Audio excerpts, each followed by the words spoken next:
le Canadien! Grand-papa! Grand-papa! Qu'est-ce qu'il y a encore là? Tu vas pas, je suis en train de regarder la canne du Canadien? Les maudits anglais! Oh, qu'est-ce qu'on va faire, les maudits anglais? Ben, je planifiais de faire mes études postsecondaires à l'Université de l'Ontario en français, mais là, le nouveau premier ministre a tout annulé le projet. Vraiment? Ouais, il y a toujours de l'argent pour les maudits anglais, mais jamais rien pour nous, les francophones. Là, ben, est obligé d'aller faire mes études universitaires à York University. Oh, ça a toujours été un défi pour nous, les francophones, d'avoir une meilleure éducation en français à l'Ontario. Comment ça, grand-papa? Les Anglais ont toujours assez de nous assimiler. Ah, vraiment? Ben, peux-tu me parler plus de l'histoire de l'éducation en français en Ontario? Ça va me faire plaisir, ma petite fille. Donc, premièrement, la première école catholique de langue française a été établie au Haut-Canada près de Windsor en 1786. Ah ouais? L'école française existe depuis si longtemps? Oh oui, ma petite fille, mais les choses se sont compliquées avec le temps. Comme je t'ai dit plus tôt, les Anglais ont toujours essayé de nous assimiler. En 1816, ils ont instauré une loi qui obligeait les francophones à quitter les écoles catholiques pour les écoles publiques. Et Dieu sait combien la religion catholique était importante pour les francophones de l'époque. La religion catholique est encore importante pour nous, grand-papa. Oh oui, ma petite fille. Oh oui. Ensuite, le ministre de l'Éducation a obligé les écoles à enseigner en anglais pour un minimum de 2 heures par jour. Et ça dans toutes les écoles francophones.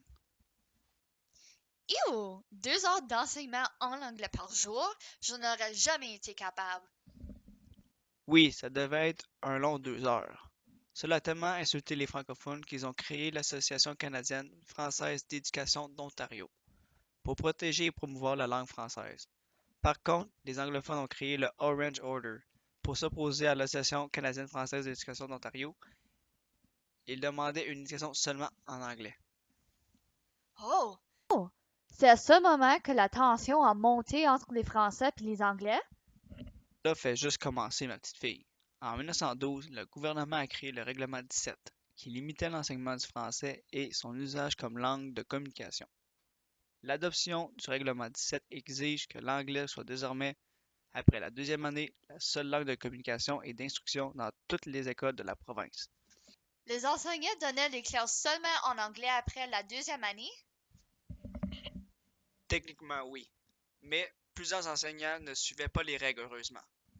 Par exemple, en 1914, le Conseil des écoles séparées d'Ottawa enseignait toujours en français, même s'il risquait de ne pas recevoir de salaire, s'il se faisait attraper. Puisque les enseignants résistaient face au règlement 17, le gouvernement a décidé de modifier le règlement 17 en 1927. À partir de cette date, on tolère à nouveau l'enseignement en français dans les écoles de l'Ontario. La première ministre Howard Ferguson a ensuite adopté une nouvelle politique qui favorise un enseignement bilingue. C'est une bonne nouvelle, ça, hein, grand-papa? Réjouis-toi pas trop vite, ma petite fille. La guerre n'est pas encore gagnée. En 1930, les commissions scolaires ont de la difficulté à organiser des classes bilingues. Cela a fâché des dirigeants de l'Ontario français qui se sont manifestés au congrès de l'ACFEO en 1934. Les enseignants ont alors décidé de créer l'Association des enseignantes et des enseignants franco-ontariens en 1939. La disparition du règlement 17 s'est faite en 1944. Ah, finalement! Oui, finalement, mais cela n'empêchera pas aux Anglais de continuer à nous embêter. En 1950, le rapport de la commission Hope recommande de limiter l'enseignement en français aux 6 premières années du cours primaire. En 1967, le premier ministre répond à la demande d'avoir des écoles secondaires franco-ontariennes publiques en créant un comité sur les écoles de langue française de l'Ontario. Cela a seulement pris un an pour créer la loi 140 et 141 qui permet la création d'écoles secondaires de langue française. Enfin, une loi en faveur des francophones. Oui, mais ce n'est pas à cause qu'ils ont créé une loi qu'on a vu des écoles secondaires francophones se créer du jour au lendemain. Il y a eu de gros conflits scolaires dans la ville de Sturgeon Falls, de Cornwall et de Penetanguishne, qui ont amené le gouvernement ontarien à créer plusieurs écoles secondaires en Ontario. En 1968, la population de Sturgeon Falls était 80% francophone. Sturgeon Falls avait une école bilingue comprenant 1600 étudiants, donc 1200 francophones. Les francophones voulaient une école complètement française, mais le conseil scolaire ne voulait pas. Alors en 1970, ils ont décidé de refuser l'admission des anglophones dans leurs écoles. En 1971, les étudiants ont décidé d'arrêter d'aller en classe pour montrer leur mécontentement, ce qui a amené la création de l'école Franco-Cité, l'école secondaire de langue française à Sturgeon Falls. En 1969, les élèves à Cornwall, eux, ont fait la grève pour avoir une école homogène de langue française et ils ont gagné. Cela a amené à la création de l'école La Citadelle.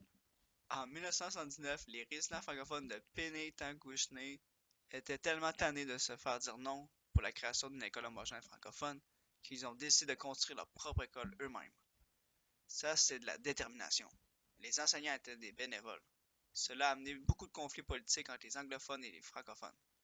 Mais après plusieurs disputes, le gouvernement Davis a promis de débourser 95% des coûts pour la construction d'une école secondaire de langue française à Penetanguishne. En 1984, les francophones de l'Ontario reçoivent un appui majeur lorsque certaines dispositions de la loi sur l'éducation de la province sont jugées inconstitutionnelles par la Cour d'appel de l'Ontario. On voit, peu après, la création du premier conseil scolaire de langue française à Toronto, suivi de ceux d'Ottawa, Carleton et de Prescott-Russell. C'est en 1990 que le premier collège entièrement francophone a été créé, la Cité collégiale. Ah oui, j'ai beaucoup d'amis qui sont décidés d'aller à ce collège-là. Et en 1997, le gouvernement a créé la loi 104, qui a mené à la création des conseils scolaires de langue française partout dans la province. Tout allait bien pour les franco-ontariens, mais en 2018, Doug Ford a décidé d'annuler le projet de la construction de l'Université de l'Ontario français. Ah, les maudits Anglais! On ne se laissera pas faire, grand-papa! Non, on se laissera pas faire. Depuis des décennies que les francophones se battent pour avoir une meilleure éducation en français en Ontario, ce n'est pas Ford qui va nous arrêter. Ah, ce maudit Ford-là. Comme dans les années 70, les francophones ont réussi à avoir des écoles homogènes de langue française. Dans les 90, ils ont créé le premier collège entièrement en français. Mais ma vision est qu'en 2020, nous allons finalement avoir la première université francophone, que Ford le veuille ou non. Ça, c'est bien, ma petite fille, ça. Une vraie franco-ontarienne des voix sexuelles, comme dans le bon vieux temps. Bon, je peux-tu finir d'écouter la game du Canadien maintenant?